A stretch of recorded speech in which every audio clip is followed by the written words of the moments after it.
හොඳයි අද වීඩියෝ එක ඔයගලන්ට කළුවරේම කරන්න සිද්ධ වුණා මිස්ටර් හයිබ්‍රිඩ් අපිට මොකද කියනවා නම් ඇත්තටම වැඩ ඉවර වෙද්දි ටිකක් රැ වුණා ඒකින්ද ඉතින් පොඩ්ඩක් කළුවරේ කරන්න වුණා ඔයගලන්ට පේනවා ඇති හයිබ්‍රිඩ් බැටරිය පැත්ත ගලවලා තියෙනවා මේ Nissan X-Trail එකක්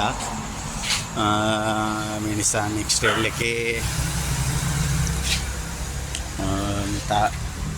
මේ ටෝ කරගෙන ආවේ මේ තාම කම්බ ඔක්කොම තියෙනවා ඔයගලන්ට පේනවා ඇති මේකේ ප්‍රශ්නේ තියෙන්නේ ස්ටාර්ට් වෙන්නේ නැහැ එමන්ම බ්‍රේක් එක පෑගුවා බ්‍රේක් එක පාගලා ස්ටාර්ට් කරා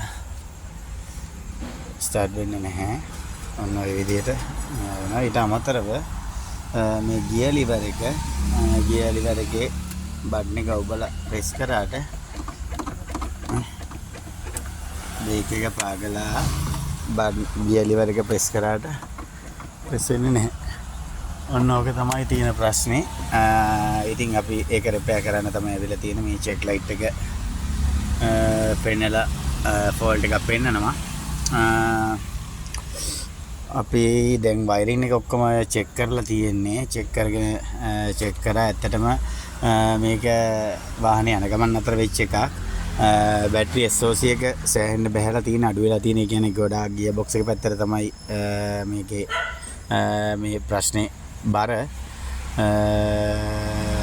ඉතින් අපි ගියර් බොක්ස් රිපෙයාර් එකක් ගියර් බොක්ස් එක පැත්ත තමයි දැන් හෙට බලන්න හිතාගෙන ඉන්නේ. වයරින් එක නම් ඔක්කොම චෙක් කරා. වයරින් එකේ ප්‍රශ්නයක් තියෙනවද කියලා ඉවර වෙලා එහෙම ප්‍රශ්නයක් නැහැ. ඒකින්ද හෙට ගියර් බොක්ස් රිපෙයාර් එකට අපි ආරම්භ කරනවා ගියර් බොක්ස් රිපෙයාර් එක. ඉතින් ඒක තමයි ඔයගලන්ට කියන්න වීඩියෝ එක ගත්තේ. ඔයගලන්ව දැනුවත් කරන්න. හෙට අපි බලමු Nissan X-Trail එකක ගියර් බොක්ස් එකක්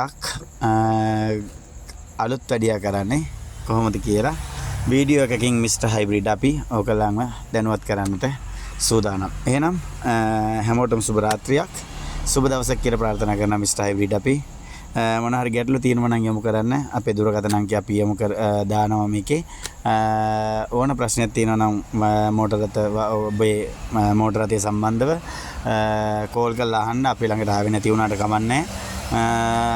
අපි ගයිඩ් කරන්නම් උදව් කරන්නම් මොකද්ද වෙලා තියෙන්නේ කියලා ප්‍රශ්න කතා කරලා ඉවර වෙලා ප්‍රශ්නෙට කොයි වගේ දෙයක්ද කරන්න ඕනේ දෝෂය නිරාකරණය කරගන්න කොයි වගේ දෙයක්ද කරන්න ඕනේ මොන වගේ දෝෂයක්ද තියෙන්නේ වාහනේ කියලා දැනගන්න අවශ්‍ය නම් ඔයගලන්ට අපිට කතා කරන්න. අපි නොමිලේ සේවයක් විදියට ඇත්තටම උදව් කරන්නට බලාපොරොත්තු වෙන ඉන්නවා. ඉතින් ඒකත් මතක් කරන ගමන් සමුගන්නම් එහෙනම් මිස්ටර් හයිබ්‍රිඩ් එනම් සියලු දෙනාටම සුබ දවසක් කියලා ප්‍රාර්ථනා කරනවා.